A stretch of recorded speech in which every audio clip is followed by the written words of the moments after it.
कभी सोचा है कि स्टॉक मार्केट की कीमतें आखिर ऊपर नीचे करता कौन है? कौन है जो बाजार को ऊपर खींच लेता है और कौन है जो उसे अचानक से नीचे गिरा देता है? क्या ये हम जैसे छोटे इन्वेस्टर्स हैं? जवाब इतना सीधा नहीं है। तो चलिए आज इसी पहेली पर से पर्दा उठाते हैं और जानते हैं कि बाजार के वो असली खिलाड़ी कौन हैं जो सच में मार्केट की चाल तय करते हैं। तो सीधा सवाल, मार्केट को चलाता कौन है? देखिए, ये जानना इसलिए ज़रूरी है क्योंकि ये सिर्फ कुछ शेयर खरीदने और बेचने का खेल नहीं है। ये एक बहुत बड़ा कॉम्प्लेक्स इकोसिस्टम है और इस इकोसिस्टम में अलग-अलग तरह के प्लेयर्स अपनी अपनी बहुत ज़रूरी भूमिका निभा रहे हैं। ठीक है, तो सबसे पहले बात करते हैं उन प्लेयर्स की जिनसे हम सब सबसे ज्यादा रिलेट कर पाते हैं, यानी छोटे और कुछ बड़े इंडिविजुअल इन्वेस्टर्स। कहानी की शुरुआत यहीं से होती है। मैदान में सबसे पहले हैं रिटेल इन्वेस्टर्स। ये हम जैसे आम लोग हैं जो अपने मोबाइल ऐप से अपनी मेहनत की कमाई का छोटा सा हिस्सा कुछ शेयरों में लगाते हैं। हमारी गिनती तो करोड़ों में है, लेकिन हर किसी का पैसा छोटा होता है, इसलिए अकेले अकेले कोई भी निवेशक बाजार पर ज्यादा असर नहीं डाल सकता। हमारा मकसद भी सीधा है, लंबे समय में अच्छी वेल्थ बनाना। लेकिन एक मिनट, रिटेल इन्वेस्टर्स को कम समझने की गलती बिल्कुल नहीं करनी चाहिए, क्योंकि जब हम सब मिलकर कोई फैसला लेते हैं ना, तो हम एक बहुत बड़ी ताकत बन जाते हैं। अंदाजा लगाइए, बाजार के कुल डेली ट्रेडिंग वॉल्यूम का लगभग 30 से 40% हिस्सा हम रिटेल इन्वेस्टर्स से ही आता है। ये मार्केट का मूड मतलब सेंटिमेंट तय करने के लिए बहुत बड़ा नंबर है। अब जरा इस तुलना को देखिए, ये मजेदार है। एक तरफ है रिटेल इन्वेस्टर्स जो कुछ शेयर खरीदते हैं और दूसरी तरफ है HNIs यानी हाई नेटवर्थ इंडिविजुअल्स। इनके पास 5 करोड़, 20 करोड़ या 50 करोड़ से भी ज्यादा की पूंजी होती है। सोचिए, जब ये लोग एक साथ बड़ी क्वांटिटी में कोई शेयर खरीदते या बेचते हैं तो अकेले ही किसी भी स्टॉक का शॉर्ट टर्म ट्रेंड बदल सकते हैं। तो चलिए अब छोटे बड़े इंडिविजुअल इन्वेस्टर्स से आगे बढ़ते हैं और बात करते हैं बाजार के असली हैवीवेट्स की। वो खिलाड़ी जिनके एक मूव से, एक फैसले से पूरे बाजार में तूफान आ सकता है। ये है इंस्टीट्यूशंस यानी बड़े बड़े वित्तीय संस्थान। जरा इस चार्ट पर एक नजर डालिए।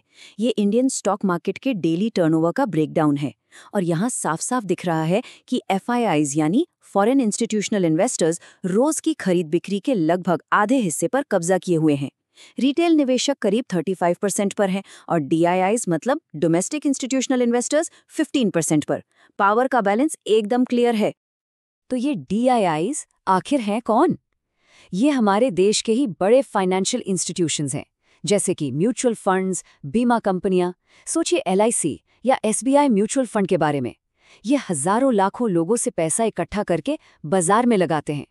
इनकी सबसे बड़ी भूमिका है मार्केट को स्टेबल रखना। मतलब जब विदेशी निवेशक बेचकर पैसा निकाल रहे होते हैं, तब यही DIIs खरीदारी करके बाजार को संभालने की कोशिश करते हैं। और अब मिलते हैं बाजार के सबसे पावरफुल खिलाड़ी से, FIIs यानी फॉरेन इंस्टीट्यूशनल इन्वेस्टर्स। ये ब्लैक रॉक और वैनगार्ड जैसे दुनिया के सबसे बड़े फंड्स होते हैं। ये इंडिया में बिलियंस ऑफ डॉलर्स इन्वेस्ट करते हैं। जब FIIs खरीदारी का मूड बनाते हैं ना, तो सेंसेक्स और निफ्टी रॉकेट की तरह ऊपर भागते हैं। ये असल में मार्केट के सबसे बड़े ड्राइवर्स हैं। इनके अलावा एक और तरह का प्लेयर है, प्रो ट्रेडर्स। ये वो प्रोफेशनल्स हैं जो किसी ब्रोकरेज फर्म या कंपनी के खुद के पैसों से ट्रेडिंग करते हैं। इनका मकसद होता है तेजी से छोटे छोटे प्रॉफिट्स कमाना और इनकी लगातार खरीद बिक्री से मार्केट में लिक्विडिटी बनी रहती है। मतलब खरीदारों को बेचने वाले और बेचने वालों को खरीदार आसानी से मिल जाते हैं। अच्छा, हमने प्लेयर्स के बारे में तो सब जान लिया, लेकिन एक सवाल अभी भी है, ये सब खेलते कहाँ हैं? चलिए अब उस मैदान को समझते हैं, यानी मार्केट के उस इंफ्रास्ट्रक्चर को जो इस पूरे खेल को मुमकिन बनाता है। पर्दे के पीछे कोई भी ट्रेड इन 4 सिंपल स्टेप्स में पूरा हो जाता है। एक इन्वेस्टर अपने ब्रोकर को ऑर्डर देता है, ब्रोकर उसे एक्सचेंज तक पहुंचाता है, एक्सचेंज सही खरीदार और बेचने वाले को मिलाता है और बस आखिर में डिपॉजिटरी उन शेयर्स को नए मालिक के अकाउंट में डाल देती है। ये 4 कदम ही पूरे सिस्टम की नींव है। और इस पूरी प्रोसेस को हकीकत में बदलने वाली मशीनरी के 3 मेन पार्ट्स हैं। ब्रोकर्स जैसे ज़ीरोधा या एंजल वन, स्टॉक एक्सचेंज जैसे NSE और BSE और डिपॉजिटरीज जैसे NSDL और CDSL। ये तीनों मिलकर ही इस पूरे सिस्टम को चलाते हैं। लेकिन इस पूरी मशीनरी और सभी खिलाड़ियों पर नजर कौन रखता है? वो है SEBI, securities and exchange board of India. SEBI को मार्केट का रेफरी या पुलिस समझ सकते हैं। सेबी ये पक्का करता है कि खेल नियमों के हिसाब से हो, कोई किसी के साथ धोखा ना करे और सभी इन्वेस्टर्स का पैसा सेफ रहे। सच कहें तो बिना सेबी के ये बाजार एक जंगल जैसा हो जाएगा। तो अब हम सभी प्लेयर्स को जान गए हैं और मैदान को भी समझ गए हैं। तो चलिए इन सब को एक साथ एक्शन में देखते हैं, एक सिंगल ट्रेड की कहानी के जरिए। मान लीजिए एक रिटेल इन्वेस्टर टीसीएस का एक शेयर खरीदना चाहता है। वो अपने ब्रोकर के ऐप पर बाय बटन दबाता है। पलक झपकते ही ब्रोकर उस ऑर्डर को एक्सचेंज को भेजता है। एक्सचेंज अपने सिस्टम में एक ऐसे सेलर को ढूंढता है जो टीसीएस का शेयर बेचना चाहता हो, और ये सेलर कोई भी हो सकता है, कोई एफआईआई, कोई डीआईआई या कोई दूसरा रिटेल इन्वेस्टर। जैसे ही सौदा मैच होता है, डिपॉजिटरी उस शेयर को सेलर के अकाउंट से निकालकर बायर के डीमैट खाते में ट्रांसफर कर देती है, और इस पूरी मिलीसेकंड की प्रोसेस पर सेबी की पैनी नजर बनी रहती है। तो सबसे जरूरी बात यह है कि शेयर बाजार एक टीम गेम की तरह है। ये एक बड़ा इकोसिस्टम है जहां हर प्लेयर का अपना एक रोल है।